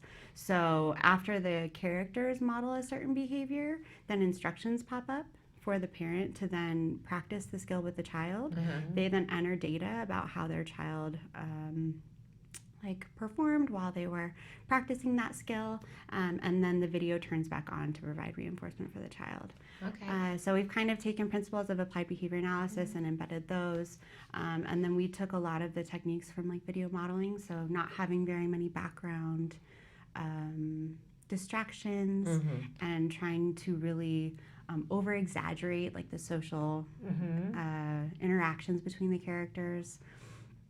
And yeah, I think it's really interesting because when adults watch it, it's very boring and slow, and because there's just not much going on, and it's really it's characters kind of modeling appropriate behavior that we want to see in our kids, right? So but whenever kids are in front of it, they're just totally involved and really engaged. And so I think that it's nice that we have the options for parents depending on how their child is feeling that day and what things the parent's interested in practicing. But one of the great things is that we have a pre-questionnaire before, when a parent first opens up a chapter or an episode rather. So if you were to open up episode 2, and it'll go through and kind of ask you what skills your child needs to practice, and that can be used as a way for you to know what to practice down the road. Great. Right. And what age is this really targeted at, or age range is it targeted at? Yeah, that's a really great question. So we are targeting children. Obviously, the American Psychological Association doesn't want, or the American Pediatric Association does not want children under the age of 2 viewing screen media. So we start at 2, and then we say to about your developmental age of 7, but that's obviously developmental, right? It's not chronological. So being kind of aware of that. I guess what our go-to is we say, download the app because it's free, and then have your child watch it and see if it's something that they enjoy. I know a lot of therapists Before we had the interactive quality with the bubble times and the data collection, they would just use it as reinforcers for, right at the end of a session or something like that. But the great part is that you can, once you have access to all the video content, you can pick which skills you want to practice. There's 3 skills and 1 song that allow like sensory social routines. So you practice kind of like the gestures and songs. So that's kind of our standard skills for each episode, but then we also have a free song that's just for fun for kids and parents to engage with. And so the app is free, and we need to let everybody know that, so you can download the app. It's entirely free, and the first chapter, the first in the series, they're not really chapters, the first episode. The first episode is free, so that you can try it out and see whether you like it. Then if you decide, hey, this is really cool, and I think that people will, because we're all looking for ways in which we can maximize the amount of hours and opportunities that we're working with our kids, right? Absolutely. And we say that all the time on the show, but a lot of parents go, I don't really know how to do that, right? It's difficult. Right? It's overwhelming. It's really difficult. But so this is a great way. This is something because it's got those 2 different features to it. So when therapy ends and you're going into the kitchen and you got to start dinner. And you're getting your child, they're off on their, electronic device. Right. So they instead, could be doing this. You give them the electronic device and they're watching the video, right? And they like to watch things repetitively, which it goes in our favor when this is concerned. So you're getting dinner together, they're watching the video, and then maybe after dinner and when you're trying to do the wind down time, when you still want to be maximizing opportunity, you sit and watch the same video with them and go through the skills with it. So you're interacting with your child and you're maximizing their care. So when you want to buy, the first in the series comes for free, and then when you want to buy the others in the series, you said it's just $1.99 to buy the next in the series. So it's not a huge, first of all, you're gonna try it to see whether you like it and whether it works for you and your child. But then if you decide you do like it, just know that it's not this big, oh my gosh, how are we going to afford this? And right now you have the first 3 episodes available, and 4 through 6 are in the works, coming to us a little bit later on, which I know people will love hearing that. Let's kind of pivot now. You mentioned that you're doing your study for your dissertation, but there's another study that that this is involved with it as well, correct? It's more on the technology end. Tell us about that study. Yeah, so we developed a brief survey, and we are hoping to get people in the local area to come in for focus groups or to interviews either on the phone or in person, just so we can get a better understanding of how parents are using technology with their kids, and if to see if our app is really meeting the needs of the families, because it's really it's really easy to say, oh, well, we're using evidence-based principles and we're incorporating them into this and it should work, but we really do want feedback from parents and to see what's working and what's not working. So if you're in the San Diego or Los Angeles area, you can participate in that. Who do they need to talk to about doing that? Me. Okay. Yeah. So say where we can get a hold of you again so that they'll know. Sure. So it's Garen@seebeneath.org. We're going to need to spell all of that out for people because they're all interesting spellings. Sure. So let's spell it out, and maybe Samantha can be listening as well and put it up on the screen for us when we're done. So it's GERIN and then CSEEBENEATH.org. Okay. And they can also learn more about Aiko and Igor by going to www.aiko.org.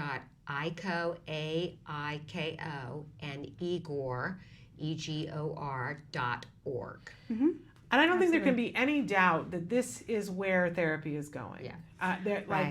Like anybody who's in denial about that, let's all wake up a little bit and know this is where therapy is going, because it makes sense. First of all, our kids like the technology.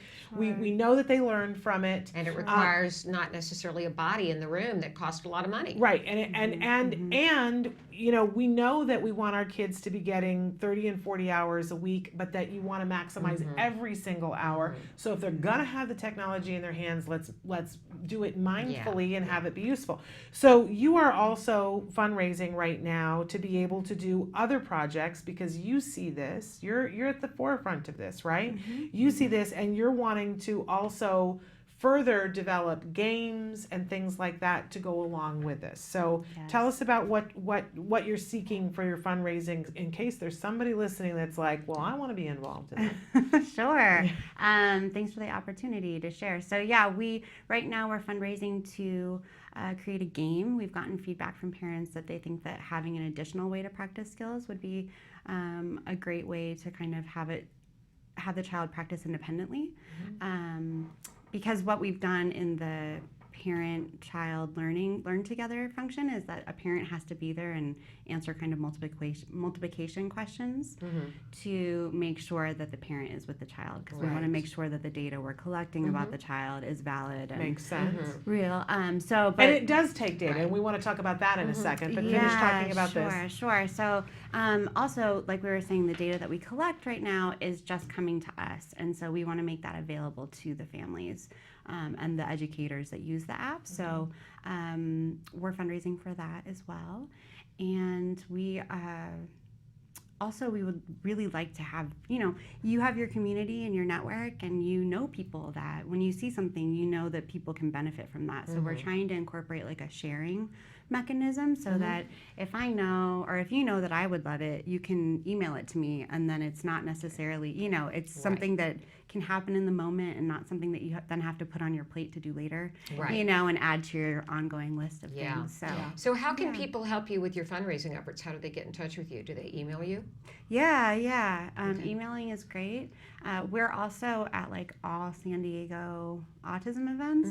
I always see you when we're at events. I don't know how you and I have never met, because when I think there's that down moment when you go and tour other booths, and I've been to your booth and you weren't there, and you've been to my booth and I wasn't there. Absolutely. But I always see everything I'm at. I'm like, there they are.